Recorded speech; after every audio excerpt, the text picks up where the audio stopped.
It is time, and joining us in the studio is Kathy Holman, Prairie Wife in Heels. Good morning. Good morning. So what we're talking about today is about your kids, keeping them safe in the new tech world. And we put this up on our Facebook page, got a lot of interesting comments. And we were talking about... We're talking about different ages, what happens when they're younger, what happens when they get older. And we were talking about different technological devices, but it all seems to come back to the phones. And that's where we got most of the comments on. And, the big question is, how old should they be when they have a phone? What's too young to have a phone? Right. And there's so many different things, like you said, the comments, which is really fun. I love that the listeners are going to the K2 Facebook page and kind of giving us some fuel for the fire, such as it is. But just to put this in perspective, once again, I'm a nerd. I have lots of notes. So from commonsensemedia.org, in 2011, the mobile device time for children about the age of 8 and up was 5 minutes a day. And now in 2017, it's 48 minutes a day they're spending on mobile devices. Boy, and that seems low to me from what I've seen. Well, for at least teens in my maybe, house, but we're yes. talking 8-year-old on up. To about tweens, maybe. Right. Okay. So as a parent and also as a teacher, my main concern always was how much tech time are they having, right? How much screen time, and putting limits on that. And now the new point that's being made is, what are the privacy issues that it comes to when you have teens? Are you keeping your children safe? Yes, they're playing Minecraft on a mobile device, but they can chat with that. Who's chatting with them? So besides parents with young children thinking about, the tech as far as how much time, you really need to start thinking earlier about those privacy issues. What's okay? What's not okay? What are those boundaries? Well, and it is very much a scary world out there. I mean, the world has changed so much. So, some of the comments...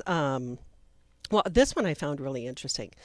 From Lori Hicks. This cell phone allows us to monitor his blood sugar via a device he wears in his stomach with Bluetooth technology. Not all cell phone use by children is bad.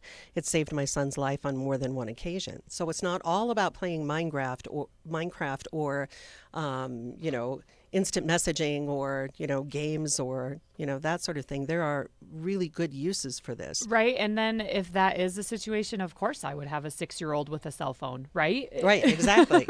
So that you can keep them safe when they're at school, which that goes to the whole thing, too. When my son started middle school, he started riding the bus to a public school, and I wanted to keep track of him. I wanted to know where he was, but yet there was no way, in my opinion, that he was ready for an actual cell phone, a smartphone. You can barely get flip phones nowadays, and even then they still have that camera capability, which that worries me. So we got him a watch. It's called a Gizmo Watch, and only the people that are programmed into it can call him. If someone were to randomly dial that wrong number, it wouldn't ring through, and it has GPS capability. So I set it. I know the second he leaves our property, it pings me on my phone when he gets to school. I know when he leaves school and when he gets home. So I love that capability of knowing where he's safe. But then this is where we get into, is this stalking your kid? Are you interfering with their privacy if you're constantly doing Find My Phone? Well, that's a very good question. And I think it changes, as a lot of this does, having to do with their age. When they're younger, we would be more comfortable with that kind of GPS capability. Melanie wrote, phones are great once kids are at extracurricular school events on their own, like you said. My son knows the rule is we are allowed to monitor all use of the phone. I do so with him in my presence. Also, GPS tracking is a great way to know they are okay. Just puts my mind at ease, not because of a lack of trust. So, that's right. And if you're the thing, teenager and you find out your mom's been checking up on you every half hour when school gets out, I know I probably would have been a little irritated. Don't you trust me? No, not really. Right. I know how I was as a teenager, and I'm very thankful that my parents did not have this capability. So another thing that one of the commenters, Samantha, pointed out was that her son has had a phone since he was 9 years old because he goes to his father's house. And there's been times where for his own safety or his own emotional needs, he's needed to have her come pick him up at 11 o'clock at night. So once again, I think we're really starting to find that it depends on your family situation and what your child's doing. my question is, and you guys have older kids, so I would love to hear your thoughts, Roger. The whole reading their texts. So one of the comments was from Trish, and this is a direct quote: "My phone, my bill, my money, my child, damn right we'll monitor it." Her kid better know that they're going to be reading those texts, but what do you think? Is that an invasion of privacy? No, I've done it. Yeah? I've done it. Did you Sure. did you tell Mary's your daughter, right? Yeah. Did you tell her that you were going to be reading them before you did it? Did No. you do it on the sly? I did it on the sly. I just wanted to see because she'd start covering her tracks if I told her, to be quite honest. She did tell me she'd like to practice reverse stalking if she could find out where her ex-boyfriend's going to be so she can avoid him. You know, Smart. sort of thing. I feel you, sweetheart. I feel you on that one. Well, and that's a very tough one. I mean, what we have in place is the same thing Trish said. You know, I bought the phone. I pay for the phone. Yeah. You know, I have every right to go in and monitor the phone. They know that I can do that, and that's in place. They also know that I will do that, but they are very smart. Not just my boys, but, you know, teenagers, like Roger said. If they know that you're doing it, they will find ways to cover their tracks that I don't even know about. And you know they can. Yeah. Well, and then there's the hidden Instagram accounts. I mean, I have nieces and nephews that are teenagers. I have, to date myself, students that I taught in first grade that have friended me on Facebook and Twitter and Instagram. And so I see the things that they're posting to their parents. I mean, yeah, of course I'm going to follow my child's social media account when I decide they're old enough for it.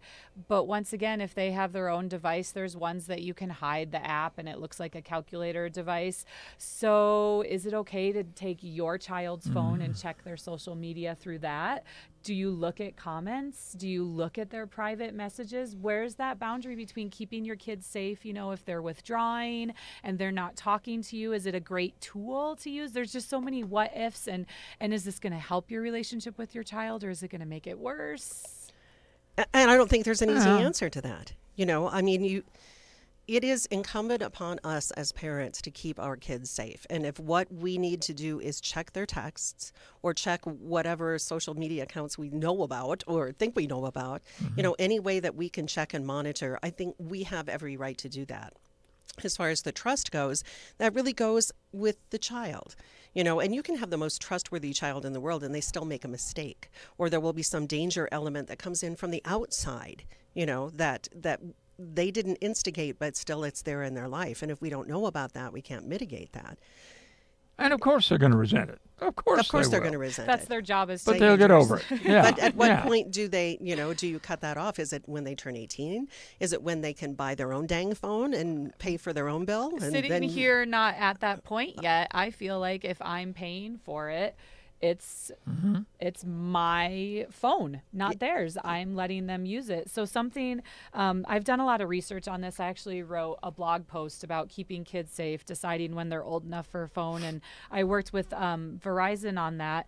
And one of the things they talk about is, as a parent, it's our job to set those boundaries and to educate them on appropriate behavior. So even though my kids don't have phones, we've talked about how what's on the internet stays on the internet.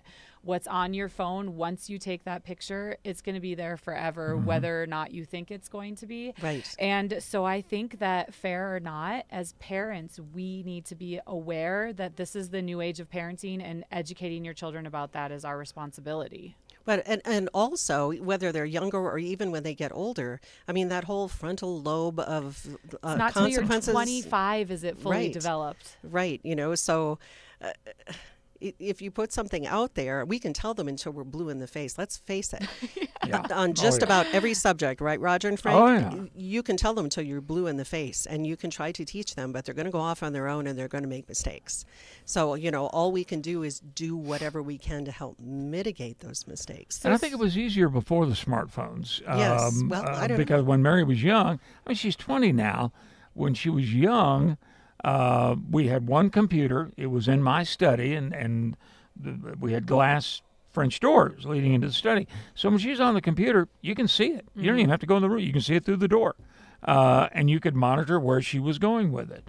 Now, yeah, she's on her own. I Yeah. mean, Everything is enabled. Well, and so my point with that goes back to that whole, I think parents have to we can't play stupid anymore about it, right? You have to realize devices are parked for our family. When our kids have smartphones, it's going to be plugged in next to our bed, not the kitchen counter. Because I know, like I said, I was a teenager rooms. and not in their rooms. See, 8 and I'm o'clock, guilty it's of parked. that. And Right. and also some kids are responsible, right? Susan, you talked about that. Some kids can handle it in their bedroom, but there's also some super cool. I have something called Disney Circle. Now, I only have one child that has a Kindle Fire. It has parental controls.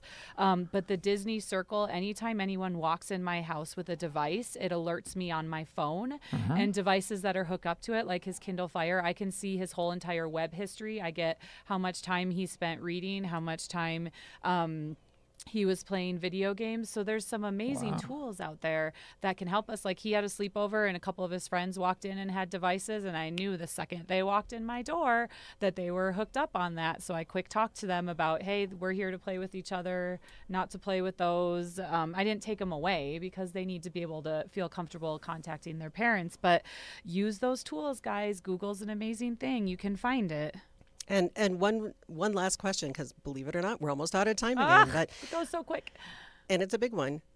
When do you take their phones away? Yeah, right. Because I know that taking my son's watch away, I would be a nervous wreck.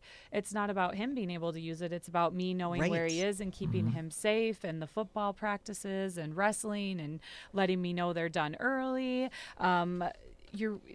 Can you take it away? Do you take it away? Because we've become so dependent on it to, text back and forth. So what do you have? Do you have a rehearsal after school? What do you have, an appointment? Do you need me to come get you? That to take it away makes life harder for us. But that shouldn't be the only consideration. My friend Andrea wrote, one more thing, they have messed up. Some consequences require a conversation, while others are more severe, like taking phones away. I believe that is a judgment call parents must make, but the most important one.